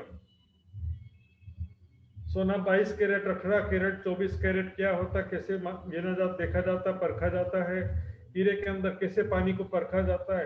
कांच का टुकड़ा, सुंदर साथ जी ध्यान से समझिए, अंधेरे में कांच का टुकड़ा रखेंगे तो चमकेगा नहीं, क्योंकि कांच के अंदर प्रकाश का स्रोत नहीं होता है, बाहर से लाइट आएगा तभी कांच चमकेगा। लाइट में तो हीरा भी चमकता है, कांच भी चमकता है, लेकिन हीरा अंधेरे में भी चमकता है, क्योंकि हीरे के अंदर प्रकाश का स्रोत अंदर होता है। हीरे के अंदर जो पानी होता है वो प्रकाश का स्रोत होता है।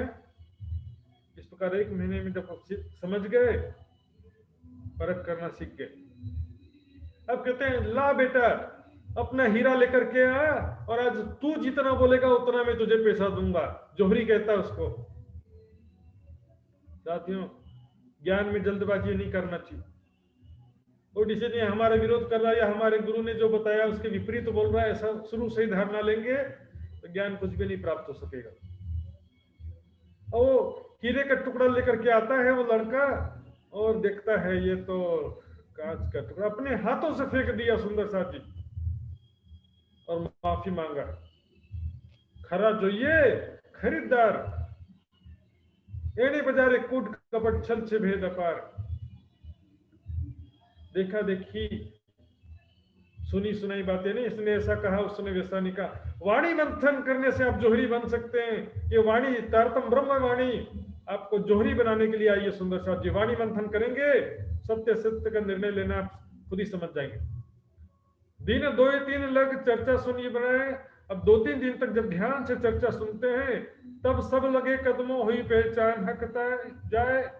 उसमें से जिसको जिसको पहचान हुई वो सारा सब प्राणनाथ जी के चरणों में आ जाते हैं। सुंदर साथ जी अब खंडनी भली भांसो देखत साथ सबन। हुआ क्या कि देखिए सुंदर साथ जी कि संसार का स्वभाव है, थोड़ा सा काजल की कोठरी में गई हैं तो काजल की कोठरी में जाएंगे तो एक दाग काजल का तो लगेगा ना भाई। यहाँ पर थोड़ा सा प्रभाव होता है। तृष्णा में से कई लोग सगे संबंधियों के मोह से ज्यादा ग्रसित रहते हैं, कोई धन संपत्ति के मोह में ज्यादा ग्रसित रहते हैं, कोई मान प्रतिष्ठा के मोह में ज्यादा ग्रसित रहते हैं। सुंदर साथ जी इस विषय में चिंतामणि जी का अहंकार दूर करने के लिए ये जो है कह दिया।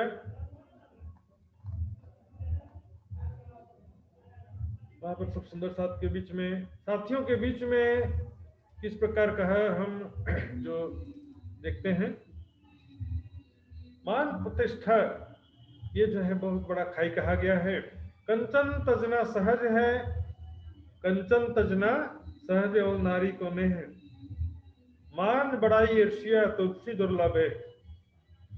धन संपत्ति कंचन है, सोने का मोह त्यागना सरल है और स्त्री पुत्र का मोह छोड़ना भी सरल कह दिया, लेकिन मान बड़ाई ईर्ष्या तुलसी दुर्लभ है। मान बड़ाई ईर्ष्या बहुत दुर्लभ कहा गया है। और भी कहा गया सुंदर साथ जी मोटी माया सब तजे झीनी तजे न कोई। मोटी माया तो सब तजते, झीनी माया कोई तजता नहीं है।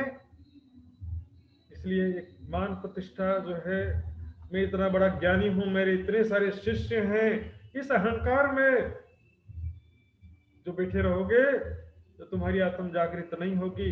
सबके बीच में खंडनी किया, देखत साथ सब उनके शिष्य भी सब देख रहे हैं कि हमारे गुरु का साथ हमारे सामने खंडनी कर रहे हैं। अहंकार उनके जो इतने दिन से जो मान सम्मान मिला था उनको बड़ा ठेस पहुंचता है। चिंतामणि जी इतने दिन तक मान सम्मान की जो आदत पड़ गई थी ना, शिष्य सारे जी करते थे, सेवा करते थे, उसका आदत पड़ा हुआ था तो उनको बहुत ही बुरा लगता है। तब चिंतामणि छाने कहिया शर्म राख्यो बीच मोमिन, तो चिंतामणि जी अकेले में प्राणनाथ जी के पास आते हैं, कहते हैं प्राणनाथ मैं तो आपके चरणों में आ ही चुका हूं, पर सब सुंदर साथ के सामने मेरी थोड़ी इज्जत रख लिया कीजिए। अकेले में जितना डांटना है डांट लो, पर सबके सामने मेरी भी थोड़ी इज्जत है। सुंदरदास जी ये थोड़ा सा भी अहंकार जो है ना राज्य के मार्ग में बाधा हो जाता है। एकांत मोसो कहो जानो ते श्रीखंडनी, अकेले में मेरी जितनी भी खंडनी करना कर लो, पर मेरे सेवकों में शर्म रखो जान अपनी, मेरे शिष्यों में मेरी थोड़ी सी इज्जत रख लिया करना, क्योंकि मेरा भी थोड़ा इज्जत है, मेरे भी शिष्य हैं। सुंदरदास जी शुरुआत में तो मान प्रतिष्ठा की इच्छा से कोई नहीं निकलता, लेकिन मान प्रतिष्ठा जब मिलने लगती है तो थोड़ा सा तो प्रभाव उसका पड़ता है, न चाहते हुए भी प्रभाव पड़ जाता है। जैसे आप स्वादिष्ट भोजन की इच्छा नहीं कर रहे थे, फिर भी स्वादिष्ट भोजन आपके पास में आ गया, स्वादिष्ट भोजन आपने खाया तो संस्कार तो बनेगा ना सुंदर साथ जी। उसी प्रकार मान सम्मान की इच्छा नहीं करते, लेकिन मान प्रतिष्ठा मिलता है तो थोड़ा सा प्रभाव पड़ जाता है उसका। पर मेरे सेवकों में शर्म राखो जाना अपनी, मेरे शिष्यों के सामने मेरी इज्जत रखा, मैं तो आप ही का हूँ, आपके चरणों में आ ही चुका हूँ। तब राजे इनसे कहिया तुम्हारी क्यों ना राखे शर्म, तो प्राणनाथ जी ने उनसे कहा, देखिए राज जी कह रहे हैं, कभी सीजी साहब कह रहे हैं, कहीं प्राणनाथ कहते हैं, अंदर विराजमान शक्ति को कह रहे हैं, तन को नहीं कह रहे, तुम्हारी क्यों ना रखे शर्म, हे चिंतामणि मैं तुम्हारी इज्जत क्यों ना रखूंगा, तुम मेरे अपने हो, तुमको जो हम कहेंगे, हम तुमको जो भी कहेंगे दे पर्दा ऑटोमानम, इनडायरेक्टली इस तरह से कहेंगे कि या तो मैं समझूंगा या तुम समझोगे, बाकी कोई भी शिष्य इसको समझ ही नहीं सकेगा कि मैं आपको कह रहा हूं, जो कहूंगा कैसे कहूंगा, दे पर्दा आउट। और हम उस समय जो है ये सब गए अपने घरों, राजे रात में किए कीर्तन और सब अपने अपने घर चले गए। रात में राज जी प्राणनाथ जी इसी चिंतन में डूबे रहते हैं कि कैसे माया में सुंदर साथ की स्थिति हो गई है। राज जी के आवेश से रात में किरंतन अवतरित होता है, सुनो रे सत के बन जाए। राज जी के आवेश से अवतरित होता है सुंदर साथ जी, अपने बुद्धि से लिखा हुआ नहीं है, ये सुकन ग्रहो मम्मी सुनो रे सत के बन जा रे। देखेंगे उसमें क्या कहा था, किरंतन देखते हैं सुंदर साथ जी। किरंतन का 5वां प्रकरण है, सुनो रे सत के बंजारे, एक बात कहूं समझाई, या फंदबाजी रची माया की तामे सब कोई रहया उलझाई।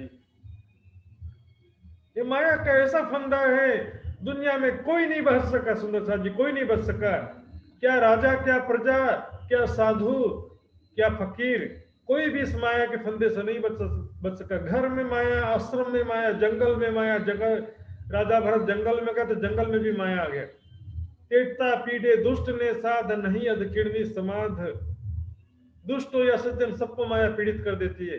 आंटी आन के फांसी लगाई, वे भी उल्टी दई उल्टाई, बंद पर्वत दिए विद्युत के सो खोली किन्हों ना। ऐसे बंधन बांध रखे हैं, एक बंधन खोलो 100 बंधन है सुंदर साथी। एक माया के संस्कार से हम बचते हैं, नहीं 100 संस्कार माया के आ जाते हैं। माया के संस्कार माया की तरफ खींचते हैं, परम धाम की याद, परम धाम के संस्कार परम धाम की तरफ खींचते हैं। इसलिए परम धाम का संस्कार बढ़ाना है। परम धाम का संस्कार कैसे बढ़ेगा, ज्यादा ज्यादा वाणी मंथन, चर्चा, सत्संग, परम धाम का चितवनी सेवा आदि से परम धाम का संस्कार बढ़ता है। लोक लाज मर्यादा छोड़ी तब ज्ञान की पदवी पाई, आपने लोक मर्यादा छोड़ दिया, आपने धन की चाहना छोड़ा, और सके संबंधियों के मोह छोड़ दिया, तब जो है आपने क्या ज्ञान की पदवी पाई, ज्ञानी कहलाया, ज्ञान प्राप्त किया आपने। पर एक आग जो छोटी बुझाई त्यों दूजी मोटी लगाई। सगे संबंधियों का मोह और धन संपत्ति का मोह, छोटी आग तो बुझा दिया आपने, पर मोटी आग क्या है? मान प्रतिष्ठा। मार प्रतिष्ठा पेंजारो, जो आए दगा देश भी ध्यान। बुजुर्ग की मारे रे साथ जी, बुजुर्ग की मारे, इन दुनिया में बुजुर्ग की छूट खुदा जो लेवे, सो तहकीक अपना पाया फल भी खोवे। जो अहंकार में आ गया, मैं इतना बड़ा ज्ञानी, मैं इतना बड़ा योगी, मैं इतना बड़ा ध्यानी, तो पाया फल सो भी खोवे। खोवे जोश बंदगी खोवे, और साहेब का दोस्ती, बिना इश्क जो बुचर की सो सब आग जानो थी। कोट सेवक करो नाम निकालो, इष्ट चलाओ बढ़ाई, सेवा कराओ सदगुरु कहलाओ, पर अलख न देवे लखाई। बोले करोड़ों सेवक बना लो, अपने नाम से अलग संप्रदाय चला दो। आजकल होड़ लगी, मेरे इतने शिष्य, मेरे इतने फॉलोवर। जी, 1000 मूर्खों से अच्छा है 10 समझदार। या संख्या की भीड़ से दुनिया के यदि आंकेंगे, तो भीड़ सबसे ज्यादा कौन से संप्रदाय के लोग सबसे ज्यादा है संसार में? जरा विचार करो। ईसाई, मुस्लिम, बौद्धिस्ट, ये सब संप्रदाय धर्म वाले के फॉलोवर्स सबसे ज्यादा है। हिंदू धर्म का तो बहुत पिछड़ा नंबर है, उसमें भी निजानंद संप्रदाय प्रणामी धर्म का बहुत ही पिछड़ा गिना जाएगा। शिष्यों की संख्या उसमें भी लगी हुई है, इसकी ज्यादा शिष्य, इनके कम शिष्य। गुटबाजी, मेरे पीछे 100 शिष्य होंगे तब लोग मेरा सम्मान करेंगे, यदि मेरे पीछे 100 शिष्य नहीं है तो बोले तो चलता फिरता महात्मा है। सेवा कराओ सदगुरु कहलाओ, पर अलख न देवे लखाई। अब छोड़ो रे मान गुमान ज्ञान को, एक खार बढ़ गए। अब छोड़ो रे मान गुमान ज्ञान को, ज्ञान का गुमान छोड़ने कह रहे हैं। गुमान, ज्ञान को छोड़ दो नहीं बोल रहे। ज्ञान को छोड़ देंगे तो फिर जागृति कैसे होगा? हक सुराही बका खिलवत में, ये इलम पिलाए शराब। ये ब्रह्मवाणी जो है परम धाम का प्रेम रूपी शराब पिलाती है। यही खाट बड़ी भाई, मान प्रतिष्ठा, मेरे इतने सारे शिष्य, मेरे इतना बड़ा सम्मान है, मेरे इतने लोग मुझे फॉलो करते हैं, सब अहंकार सुंदर साथी। यदि आपके कहने से जागृत हो जाते तो सारी दुनिया को जागृत कर दो। फिर ये तो राज्य का हुक्म होता है, जो कम प्रयास से भी कोई जागृत हो जाता है, राज्य का हुक्म होता है जो बहुत प्रयास से भी कोई जागृत हो पाता नहीं है। मोहम्मद के सावचेत हो मिल जाए अंकुर आई, छुट्टी छुट्टी साथ छिपाइए सदगुरु लीजिए रिझाई। इस प्रकार जब ये कीर्तन सुबह चिंतामणि जी आकर के सुनते हैं, तीन में स्पन खंडनी के, छोड़ो ज्ञान गुमान, ज्ञान का अहंकार छोड़ो। रात को आए जब पढ़िया तब चिंतामण को भाई पहचान, तब प्रातः सुबह करके कीर्तन पढ़ते हैं। चिंतामणि जी को अपनी गलती का एहसास होता है, अपनी गुनाह का एहसास होता है, और सब शिष्यों के सामने कह देते हैं, मारो काले कुत्ते को। हे प्राणनाथ जी, मेरे अंदर जो अहंकार रूपी काला कुत्ता, इसको मारो लाठी सिर ऊपर, ज्ञान रूपी लाठी से मेरे अहंकार रूपी कुत्ते को मारो। सेव को आगे तब कहिया मैं खाली कहो कुछ न खबर। ये सुंदर से बहुत बड़ी बात है, इतना आसानी नहीं है अपने शिष्यों के सामने अपनी कमी, अपनी गलती को स्वीकार करना। आज क्या स्थिति है, आपस में जो लड़ मरे, एक मात्रा न छोड़े कोई। अपनी गलती भी स्वीकार नहीं करना चाहता कोई विद्वान। बोल दिया तो बोल दिया, मेरी मुर्गी की एक टांग बस। ऐसे ज्ञानी मेरी हाँ को ना कैसे कर दिया, मेरे ना को हाँ कैसे कर दिया, मेरी बात को कैसे काट दिया। अपनी गलती शिष्यों के सामने या दुनिया के सामने मान लेंगे तो फिर उनको राज्य कौन मानेगा। सेव को आगे तब कहिया मैं खाली के छूना खबर। बहुत बड़ी बात थी, सुंदर साथी अपने शिष्यों के सामने कह दिया कि मेरे अंदर कुछ भी ज्ञान नहीं है। इतने दिन से मुझे गुरु समझते थे, लेकिन आप सब समझ जाओ कि मेरे अंदर कुछ भी नहीं है। श्री प्राणनाथ जी के चरणों में आओ, यदि आप लोग को ज्ञान प्राप्त करना है, आत्मा का कल्याण करना है। तब श्री जी कहिए सराहिया शाबाश चिंतामणि। तो श्री जी साहब इनको सराहना करते हैं, शाबाश चिंतामणि शाबाश, पाई ते निस्बत तुमने धाम धनी का संबंध प्राप्त कर लिया है। ये सुकन मोमिन ये ब्रह्म सृष्टि के बिना अन्य कोई इस तरह की बातें नहीं कर सकता है। चिंतामणि शाबाश। कहिया श्री तारतम्य इनको सब सेवकों समेत। अब ध्यान से सुंदर साथ जी, सब सुंदर साथ को मालूम है भैरव सेठ के प्रसंग में तो परहेज का ध्यान आता है, लेकिन यहाँ पर भी इससे पहले भी एक बार परहेज का वर्णन आया है वितक में। कहिया श्री तारतम्य इनको सुनाते हैं और सब सेवकों समेत सब शिष्यों समेत 1000 शिष्य समेत सबने तारतम्य लिया, परहेज कराया 4 बात का।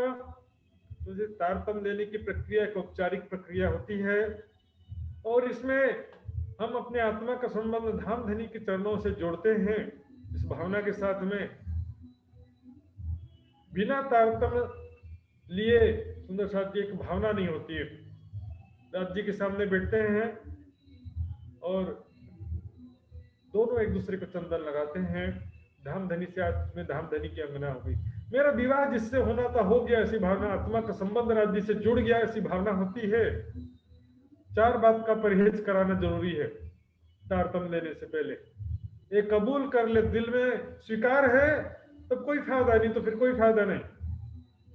और भी परहेज होता है, ये सतवाणी मत के ले मुझे इनको सार वाणी मंथन करूंगा, ये भी प्रतिज्ञा है तारतम्य में। इसके अलावा मोंगना की उधार विनती एक जो वल्लभ में मुझे अंगना के रूप में स्वीकार करो, तो पतिव्रता साधन का पालन करना भी एक प्रतिज्ञा है। एक परमात्मा के सिवा अन्य किसी की उपासना नहीं करना है। तीसरा, ये सुखदेव ब्रह्म सृष्टि को तो मैं अंगना, सब सुंदर साथ में ज्ञान का प्रचार प्रसार करना, सुंदर साथ की सेवा करना। इसके अलावा ये परहेज है, 4 बात का परहेज देखिए क्या क्या है। एक, हराम कहिया मांस को मांसाहार। सुंदर साथ जी तर्क देने वाले 50 तर्क मिलेंगे। किसी निर्दोष प्राणी की हत्या करके पेट भरने के लिए उनका मांस खाना, सुंदर साथ जी, तो फिर तुमको भी कोई मार के खाए तो क्या बुराई है इसमें? तुमको भी कोई मार के खाएगा तो फिर क्या इसमें कोई गलत बात है? फिर सुंदर साथ जी बहुत सारे तर्क आते हैं इसमें। पेड़ पौधों पर भी जीव है ऐसा बोलेंगे। सुंदर साथ जी विचार करिए, पेड़ों से फल तोड़ने से पेड़ बढ़ता नहीं है। जैसे माँ के स्तन से बच्चा दूध पीता है तो माँ को कोई तकलीफ नहीं होता, उसी तरह से फल तोड़ने से वृक्ष को कोई दुख नहीं होता है। उसी तरह से अनाज जो हम देखते हैं और दूसरे सब्जी वगैरह देखिए, सिर के बाल बढ़ते कि नहीं बढ़ते अपने आप?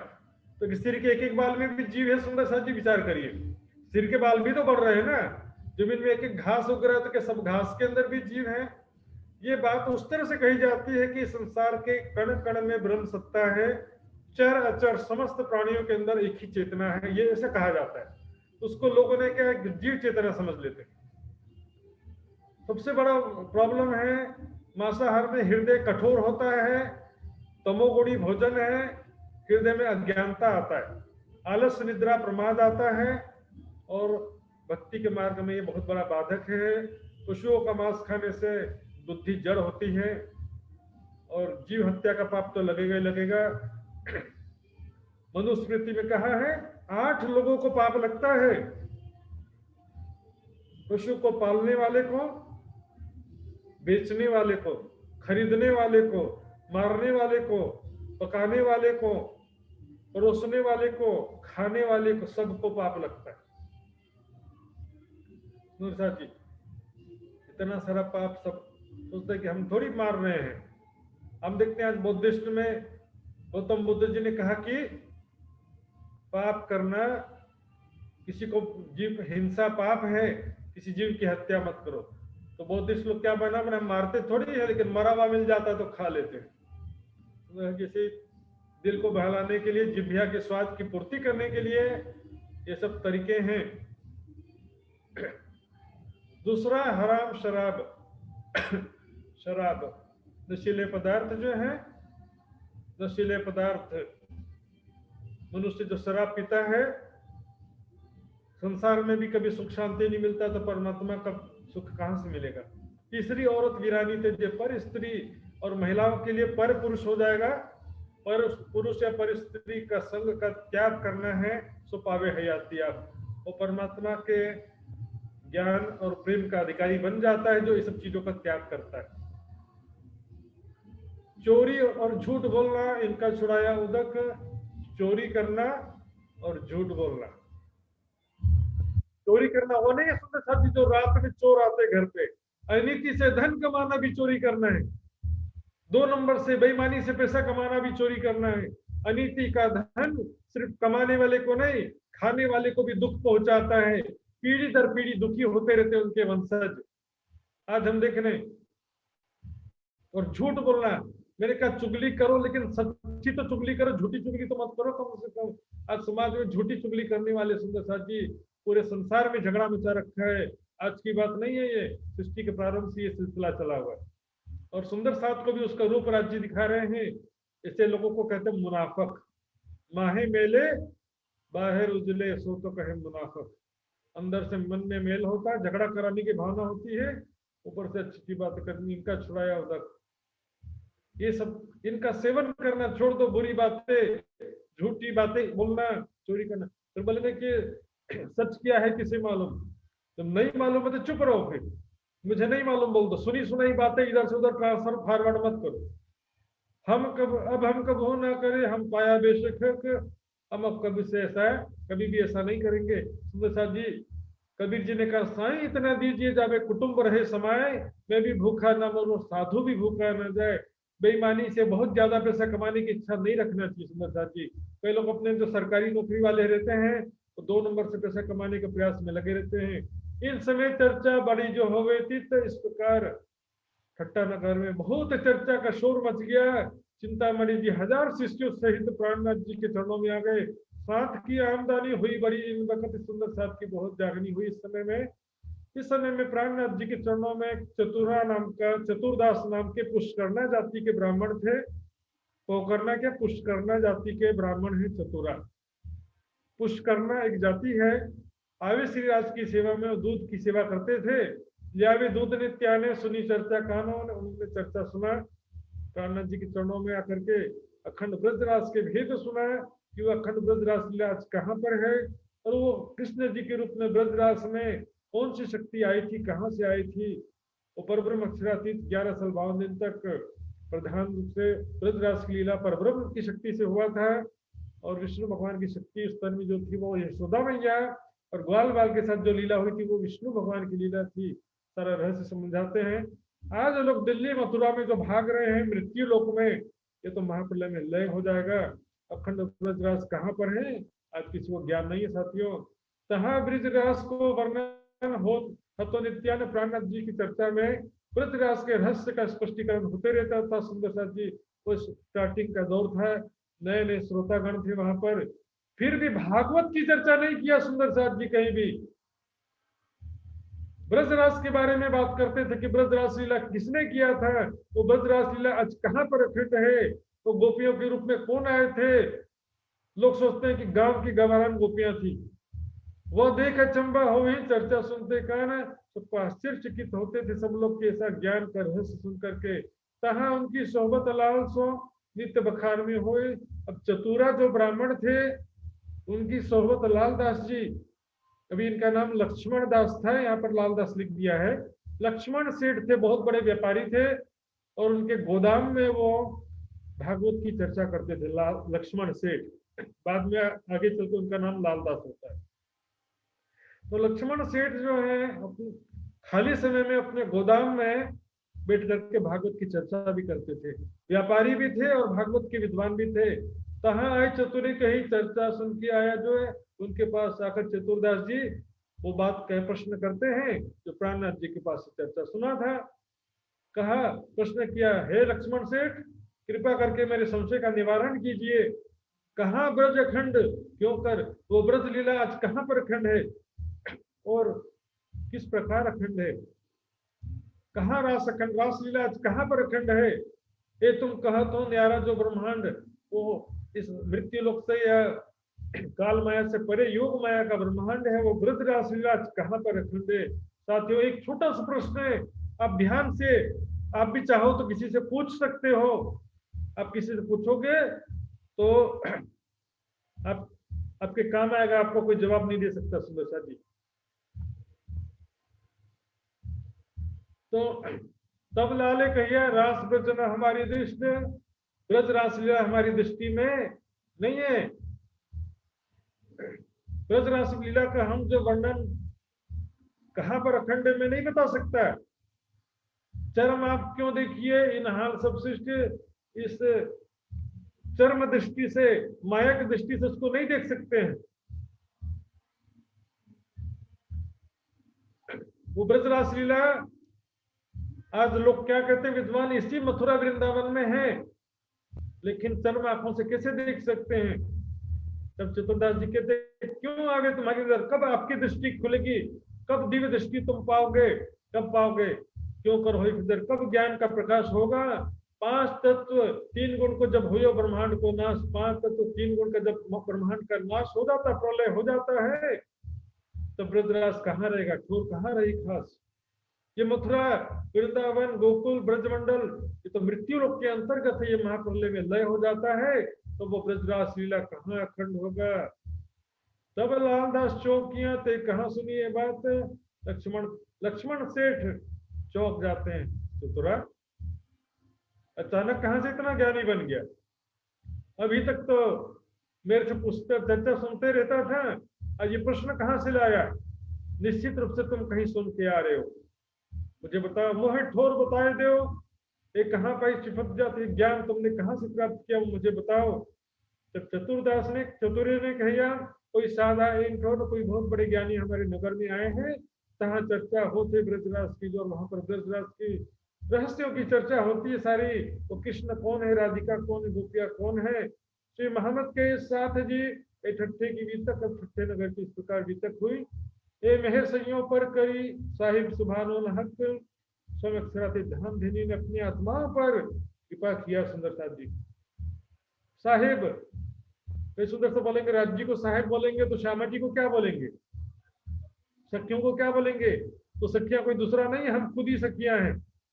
तुम नौकर जो होता वो मालकिन को मेम साहब कहता है, लेकिन रानी एक रानी दूसरी रानी को नहीं कहती। ये मेहर संयोग पर करी सब, सारी दुनिया का जो मालिक अक्षरातीत परब्रह्म है, उस अपनी आत्मा पर पल पल कृपा कर रही सुंदरता जी। अब किस प्रकार आगे लक्ष्मण सेठ की जागनी होती है वो प्रसंग कल सुनेंगे। आज का समय पूरा हो गया सुंदरता जी, अब चौपाई दोहराते हैं। बोलो श्री प्राणनाथ प्यारे की जय। श्री मोहम्मद कहे साथ जी, श्री मोहम्मद कहे साथ जी, ए ठट्ठे की बीतक, ए ठट्ठे की बीतक, ए मेहर सइयों पर करी, ए मेहर सइयों पर करी, साहिब सुभानल हक, साहिब सुभानल हक, साहिब सुभानल हक। बोलो श्री प्राणनाथ प्यारे की जय, सर्व सुंदर साथ की जय। प्रणाम जी सुंदर साथ जी। तो सुंदर साथ जी, आज आपने सुना किस प्रकार 17 दिन तक जहाज आगे बढ़ता रहा और राज्य का हुक्म नहीं था, तूफान आ गया, वापस आना पड़ा। किस प्रकार राम कबीर पंथ के आचार्य थे चिंतामणि जी, उनको कबीर जी के साखियों से ही समझाया, और किस प्रकार वो 1000 शिष्यों सहित प्राणनाथ जी के चरणों में आए, उनको जगाने के लिए कीर्तन उतरा, सुनो रे सत्य बंजारे, और किस प्रकार उन्होंने 4 बात का परहेज कराया। और लक्ष्मण सेठ की जागनी का शुरुआत हमने इस प्रकरण में देखा, किस प्रकार चतुर्दास जी उनको जाकर के ज्ञान का बीज उत्पन्न करते हैं, जिज्ञासा उत्पन्न करते हैं उनके हृदय में। इस विषय में जो भी सुंदर साथ जी की जिज्ञासा भी हो तो प्रश्न पूछ सकते हैं, अपना हाथ खड़ा करेंगे, रेज हैंड करेंगे। इंद्रावती जी का अनम्यूट करेंगे सुंदर साथ जी।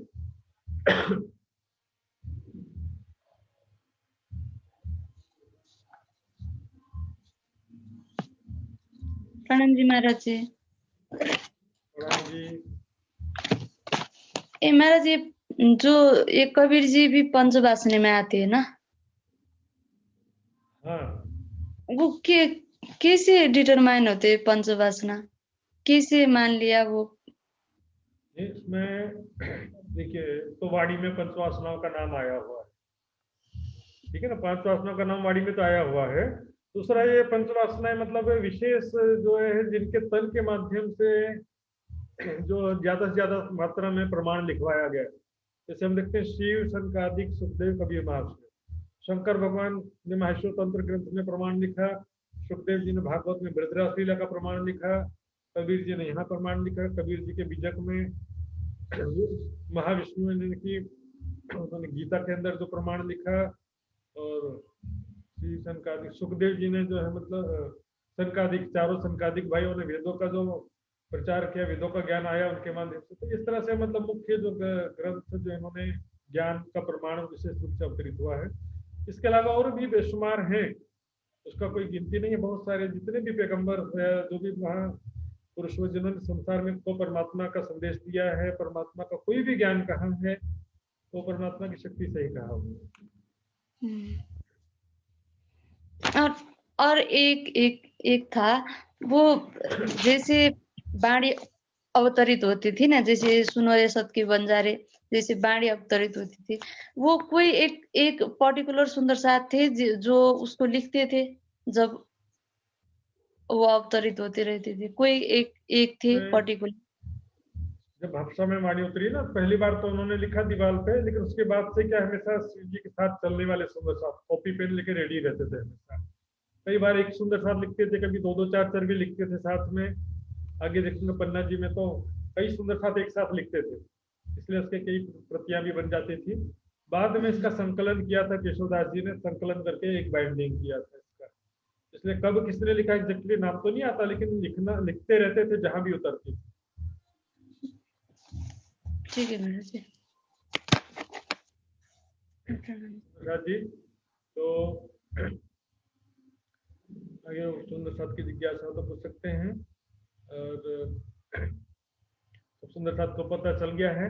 नेक्स्ट संडे को क्विज कंपटीशन, लाइव क्विज होगा, ऑनलाइन क्विज। उसमें पिछले बार जैसा तर्जनी के समय क्विज हुआ था, उसमें जो पहला राउंड था जिसमें एक टीम के सभी सदस्यों से अलग अलग पूछा जाता था, वो राउंड नहीं होगा। सेकंड और थर्ड राउंड, दो राउंड में होंगे, और प्रत्येक राउंड में 3-3 प्रश्न सभी ग्रुप से पूछा जाएगा। ये साधारण सिंपल क्विज होगा।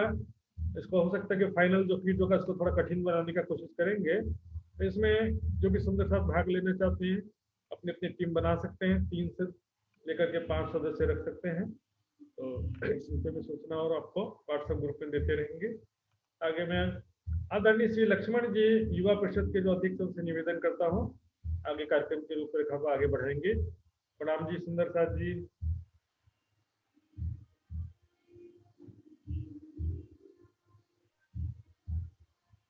प्रणाम जी महाराज जी। सर्वप्रथम तो बहुत बहुत आभार प्रकट करता हूँ मैं महात्मा श्री सुशांत जी के प्रति। सुंदर साथ जी, आज के प्रसंग भी महत्वपूर्ण है। हर दिन के प्रसंग और क्लास महत्वपूर्ण रहता है, फिर भी आज का प्रसंग जो निजानंद संप्रदाय में आबद्ध होंगे, उनको पहले ही 4 वस्तु को निषेध करना पड़ेगा, पूरा उसको छोड़ना पड़ेगा, तभी ब्रह्म ज्ञान और तारतम्य ज्ञान मिल जाता है। ये प्रसंग भी था। और अहंकार को कैसे चिंतामणि जो परम धाम की आत्मा उनके अंदर थी, कैसे सारे शिष्य के बीच में उन्होंने बोला कि मारो काले कुत्ते को। ऐसे मेरा जो अहंकार है, उन्होंने स्वीकार किया कि मेरे अंदर गुमान है। उनको तुरंत ही जब धामधनी का मेहर हुआ तो छोड़ दिया सुंदर साथ जी सारे शिष्य के बीच में। ये प्रसंग से हमको भी प्रमोदित हो रहा है सुंदर साथ जी। हम सभी सुंदर साथ जी को अहंकार से हम दूर रहना पड़ेगा। और अगर हमारे बीच में ऐसा भावना से उथल पुथल हो रहा है, तो इस वाणी से, इस प्रसंग से अब वो निकालना पड़ेगा सुंदर साथ जी। ऐसे तो सुंदर साथ समाज में ऐसा नहीं हो रहा है, नहीं होगा। अगर है तो इसको निकालना पड़ेगा सुंदर साथ जी। बहुत बहुत फिर एक बार आभार प्रकट करता हूँ, अभिनंदन करता हूँ सुंदर साथ जी। आइए सुंदर साथ जी, अब हम आज संडे का प्रोग्राम भी है, तो एक दो भाव श्रवण करेंगे। उसके बाद अर्जी गायन और सदानंद मंगल गायन के पश्चात कार्यक्रम का समापन हो जाएगा। तो आइए, वाणी गायन के लिए मैं अनुरोध करूंगा